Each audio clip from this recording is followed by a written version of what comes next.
Buenos días, este video se tratará acerca de cómo realizar un examen físico osteomuscular. Para eso nos presentamos con nuestra paciente. Buenos días, mi nombre es Catarina Valverde, soy estudiante de medicina de quinto semestre de la UDLA y este día le voy a realizar un examen físico en su cuerpo, ¿está de acuerdo? Sí. Muy bien, para esto voy a necesitar que usted me ayude realizando algunos movimientos o yo le voy a realizar algunas maniobras igualmente. Sí, estoy de acuerdo. Muy bien, empezamos con la desinfección de las manos.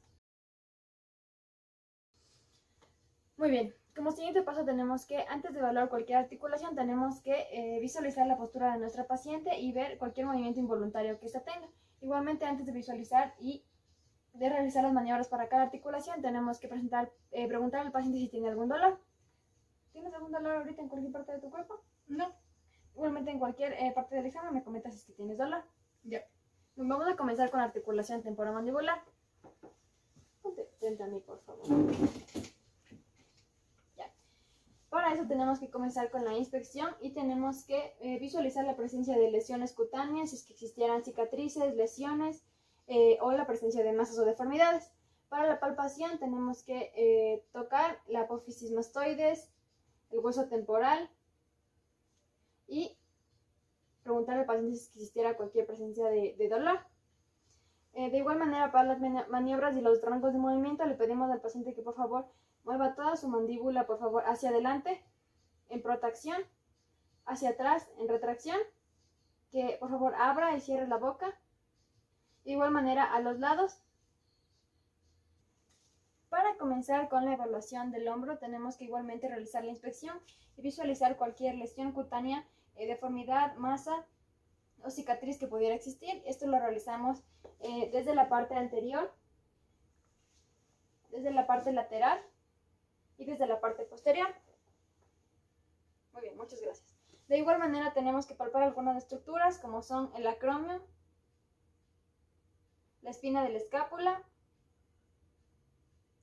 la articulación acromio-clavicular, la bursa subaracromial y el tendón de la cabeza del bíceps. De igual manera en los rangos de movimiento comenzamos con los movimientos pasivos, en la flexión, en la extensión, en la abducción, la aducción, en la rotación interna y en la rotación externa. Y para la movilidad activa le pedimos al paciente que realice los mismos ejercicios. Para la flexión, para atrás la extensión, la abducción abriendo el brazo, la aducción cerrando, la rotación interna, externa e interna. Siempre preguntando al paciente la presencia de dolor, igualmente realizándolo en ambos lados. Comenzamos con las maniobras para hombro y tenemos el test de Apley que nos sirve para la capsulitis adhesiva y para el desorden del manguito rotador. Para esto le pedimos al paciente que se ponga en esta posición. En el brazo que vamos a evaluar le pedimos al paciente que por favor lo alce y que trate de tocarse su hombro contralateral. Igualmente preguntando si existe la presencia de dolor y que con este brazo por favor vas a intentar hacerlo para atrás y tocarte el lado contrario de la espalda. Muy bien. Para la tendinitis del manguito rotador y el pinzamiento del supraespinoso tenemos el test de Neer. Para esto le pedimos al paciente que con el brazo caído y que con su mano hacia afuera le alzamos el brazo y le preguntamos si existe la presencia de dolor y nosotros palpamos el hombro y le preguntamos al paciente si existe dolor. Muy bien. De igual manera tenemos el test de Hawkins. Para esto le pedimos al paciente que el codo tiene que estar a la altura del hombro, el brazo semiflexionado y el antebrazo lo movemos hacia arriba y hacia abajo y el brazo en aducción. Igualmente palpamos el hombro y le preguntamos al paciente si existe la presencia de dolor. Maniobra del arco doloroso. Esto nos sirve para el pinzamiento subacromial y para la tendinitis del manguito del rotador. Nos colocamos a un lado del paciente y lo que vamos a realizar es la abducción del brazo, preguntando al paciente si existe la presencia de dolor y en los de 150 a 180 grados. Para el test de Jegerson colocamos el brazo a 90 grados con la palma hacia medial y ofrecemos una resistencia a la supinación. Yo voy a echarte la mano hacia adelante y tú no me tienes que dejar hacer. Ya. Muy bien. El test de la lata vacía, para eso le pedimos al paciente que ponga sus manos al frente y que simule estar botando un vaso. Y tienes que dejar ahí y yo voy a intentar bajarte. Ya. Muy bien. Para el test del brazo caído, que nos sirve para el supraespinoso y para la tendinitis bicipital, le pedimos al paciente que mantenga su brazo en una abducción a 90 grados y que lo mantenga y no lo deje caer. Muy bien. Tenemos el test de la difusión de la rotación externa. Para esto le pedimos al paciente que coloque sus brazos de esta manera y que los mantenga contra la resistencia. Nosotros vamos a tratar de unirlos. De esta manera. Muy bien. Con este evaluamos el supraespinoso y el infraespinoso. Y para evaluar el supraescapular, le pedimos al paciente que realice la rotación interna, pero por atrás de su espalda. Y lo que tenemos que hacer es empujar sus brazos y tratar de tocar su espalda, y el paciente no tiene que dejarnos de hacer este movimiento. Para la evaluación de la articulación del codo, tenemos que igualmente visualizar si es que existe alguna presencia de lesiones cutáneas, si es que existieran masas, deformidades, o igualmente si el paciente nos refiere que siente algún dolor.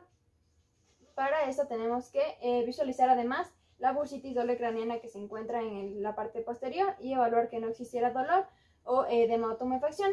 Para los rangos del movimiento, le pedimos al paciente que de forma pasiva primero realice la flexión, la extensión, la pronación, la supinación, y de igual manera en la parte activa que realice los mismos movimientos. Vamos a realizar la flexión, la extensión, la pronación y la supinación.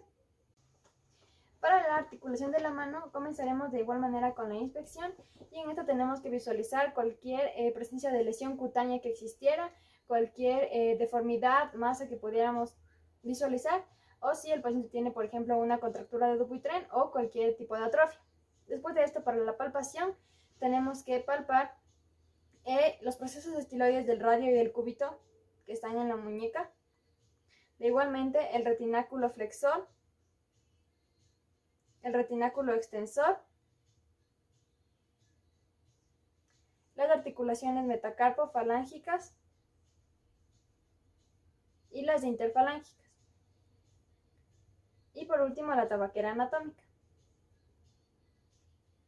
Para evaluar los rangos de movimiento tenemos que pedir al paciente que por favor realice este movimiento en flexión, en extensión, en aducción y en abducción. Esto en el movimiento activo, y nosotros igualmente lo haremos en movimiento pasivo. Para evaluar la tenosinovitis de Kervan utilizamos el test de Finkelstein. Para esto le pedimos al paciente que doble su dedo hacia el centro de la mano, que todos sus dedos los doble igualmente y que desvíe su mano hacia el lado cubital.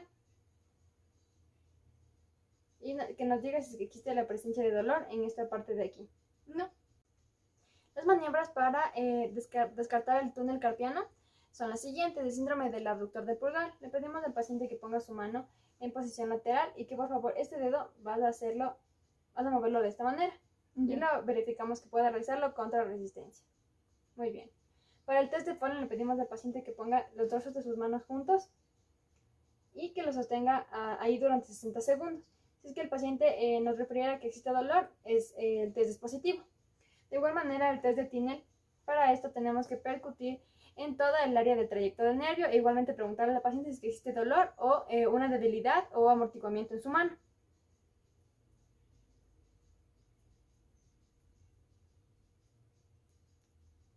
Muy bien. Como último, para evaluar la mano, le pedimos al paciente que sus dedos, por favor, los flexione, los extienda, los cierre y los abra, y que nos comente si hay dolor, y de igual manera lo hacemos de forma pasiva. Para seguir con la articulación de la columna, tenemos que pedir al paciente, por favor, que se dé la vuelta, y en este realizamos una inspección de las concavidades cervical y lumbar y de la convexidad torácica. También tenemos que visualizar la alineación de los hombros, igualmente de las crestas ilíacas, igualmente si es que visiblemente una pierna fuera más larga que la otra, o si es que el paciente tuviera alguna deformidad o la presencia de escápula alada. Para la palpación tenemos que realizar y tocar todos los procesos transversos de toda la columna, igualmente pidiendo al paciente que nos mencione si es que existe la presencia de dolor. Una vez que palpamos todos los procesos transversos a lo largo de toda la columna, pasamos a palpar los músculos paravertebrales, de igual manera verificando si es que el paciente nos menciona si es que existe alguna presencia de dolor. Listo. Para los rangos de movimiento, ya puede ser. Le pedimos al paciente que el cuello realice la flexión, la extensión, la rotación, muy bien, y la lateralización. Muy bien, de igual manera que nos comente si es que existe la presencia de dolor, y vamos a hacer también de la columna la flexión. Muy bien. La extensión hasta lo máximo que pueda. Muy bien. De igual manera, con los brazos en el pecho, vamos a hacer la rotación hacia un lado y hacia el otro. Y de igual manera, la lateralización para un lado y para el otro. Muy bien. Le pedimos al paciente de igual manera y para verificar su marcha que camine, por favor. Y verificamos igualmente su base de sustentación. Para la articulación de la cadera tenemos que visualizar igualmente la alineación de las mismas a la altura, si es que existe alguna presencia de deformidad o alguna anomalía o lesión cutánea. Luego tenemos que pedir al paciente que por favor se acueste. Y tenemos que medir la longitud de sus piernas desde la espina ilíaca anterosuperior hasta el malleolo medial. Muy bien. Y una vez que ya hemos obtenido esta longitud, tenemos que verificar que del lado contrario sea igual, que palpar algunas estructuras óseas como son la espina ilíaca anterosuperior, el trocánter mayor del fémur, el tubérculo de la cresta, e igualmente en el área inguinal tenemos que verificar si es que existe alguna presencia de adenopatía o de alguna masa. Tenemos que palpar la bursitis en el trocánter mayor en busca de inflamación e igualmente preguntar al paciente si es que existe la presencia de dolor. No. Esto igualmente nos sirve para la tendinitis de la banda iliotibial en su parte proximal e igualmente en su parte distal. Para evaluar los rangos de movimiento, en su parte pasiva tenemos que evaluar la flexión, la extensión, la abducción, la aducción y por último la rotación externa y la rotación interna. Y para la parte activa tenemos que pedir al paciente que lo realice él mismo. Entonces, por favor, va a realizar la flexión, la extensión. Muy bien. Ahora abrir su pierna, cerrar. Ahora va a doblar, llevar esta parte para adentro y esta parte para afuera. Para el test de la CGI, que nos sirve para identificar el dolor del nervio ciático, la pierna debe estar extendida y tenemos que nosotros realizar el movimiento pasivo de alzarla y preguntar al paciente si es que existe dolor. No. Muy bien. En el caso de que lo hubiera, nos indicaría una anomalía del nervio ciático. Después de eso tenemos el test de Faber. Para esto tenemos que flexionar la pierna de nuestro paciente, abducirla un poco y tenemos que realizar una rotación externa. Y al momento de presionar la rodilla tenemos que preguntar al paciente si es que existe la presencia de dolor. No. Muy bien. Por último, dos maniobras para descartar una fractura de la cadera. Es la maniobra de roll, en la que hacemos rodar la pierna. Igualmente preguntamos al paciente si es que existe dolor. No. Muy bien. Tenemos que dar unos pequeños golpes en el talón y preguntar igualmente si es que existe la presencia de dolor. No hay dolor. Muy bien. Y por último, flexionamos la pierna y realizamos los mismos toques pero en la rodilla. ¿Tal vez te duele? No.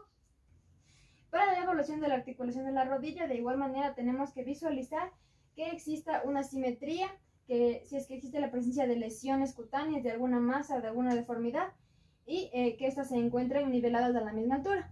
Para la palpación de la parte anterior tenemos que palpar las siguientes estructuras, como son el tendón rotuliano, el tendón del cuádriceps, la bursa prerrotuliana, los bordes patelares, la tuberosidad de la tibia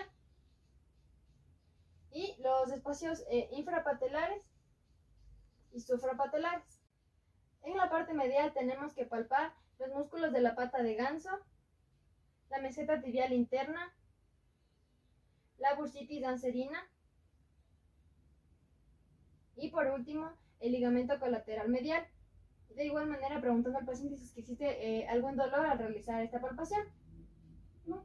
Para la parte lateral tenemos que tocar el ligamento colateral lateral, el meñisco lateral y la cabeza del peroné. Y por último, en la parte posterior, con la pierna extendida, tenemos que palpar la presencia de los quistes de Baker. Para el derrame menor, tenemos que de la parte lateral, por debajo de la rodilla, realizar una presión hacia arriba y de igual manera en la parte medial, desde la parte de arriba de la rodilla, para verificar si es que existe un abultamiento, lo que nos indicaría un derrame menor. Para el derrame mayor, tenemos que realizar presión desde el cuádriceps hacia la patela y de igualmente de la parte de abajo. Y en el caso de que hubiera un derrame mayor, al aplastar la rótula, esta tendería a moverse de abajo hacia arriba por el derrame. En el test de McMurray tenemos que colocar una mano en el talón del paciente y realizamos una flexión de 90 grados. Colocamos el pulgar en el meñisco que vamos a evaluar y los demás dedos en el lado contralateral. Y lo que realizamos es, para verificar el meñisco lateral, realizamos una rotación externa. Y para verificar el meñisco medial, realizamos una rotación interna. Para los test de los ligamentos tanto colateral y medial, tenemos que colocar una mano en la tibia y otra en la rodilla y tenemos que empujar en direcciones opuestas estas dos para verificar el signo del bostezo. Para verificar los test del ligamento tanto anterior como posterior, tenemos que colocar la pierna flexionada y para el caso del ligamento anterior colocamos nuestras manos de esta manera y lo que tenemos que es que realizar un movimiento hacia adelante y verificar cualquier asimetría o movimiento que exista entre la tibia, entre la rótula y la tibia. Igualmente para el ligamento posterior tenemos que agarrar la pierna de nuestro paciente y realizar un movimiento hacia atrás posterior, de igual manera verificando cualquier asimetría. Por último, tenemos que reconocer cuáles son las reglas de Ottawa, y esta es que el paciente sea mayor a 55 años, que no pueda caminar más de 4 pasos sin perder el equilibrio, que exista una sensibilidad en la parte de la rótula, que exista sensibilidad igualmente en la cabeza del peroné y que no puede flexionar la pierna a un grado de 90 grados, y para cualquiera de estos puntos está indicado realizar una radiografía. Para seguir con la articulación del tobillo, tenemos que primero de igual manera visualizar si es que existe la presencia de lesiones cutáneas, deformidades, masas, cicatrices o signos de inflamación. Luego tenemos que realizar la palpación del tendón de Aquiles, del malleolo lateral y del malleolo medial, igualmente preguntando al paciente si es que existe la presencia de dolor. No sé. Muy bien. Después, para seguir con los rangos de movimiento, primero en pasiva tenemos que realizar la flexión del tobillo, la extensión del tobillo, la inversión y la eversión. Igualmente pidiendo al paciente que realice lo mismo en movimientos activos. Entonces, a flexionar el tobillo, muy bien, a extenderlo, a hacer el pie hacia adentro y hacia afuera. Tenemos que reconocer de igual manera las reglas de Ottawa, y estas son que exista dolor en los 6 centímetros distales del borde posterior de la tibia o en la punta del malleolo medial, que exista dolor igualmente en los 6 centímetros distales del borde posterior del peroné o en la punta del malleolo lateral, que el paciente no pueda dar 4 pasos sin perder el equilibrio y caerse, que exista dolor en la base del primer dedo pulgar y que exista dolor en el hueso navicular. Por último, en la articulación del pie, tenemos que igualmente visualizar la presencia de lesiones, deformidades, masas o cualquier cicatriz o signo de inflamación. Luego de eso tenemos que palpar algunas estructuras como lo son el tendón de Aquiles, el hueso calcáneo, si es que existiera la presencia de espolón, y los huesos tarsos y las articulaciones metatarsofalángicas. Igualmente, si es que existiera tendinitis del tendón de Aquiles,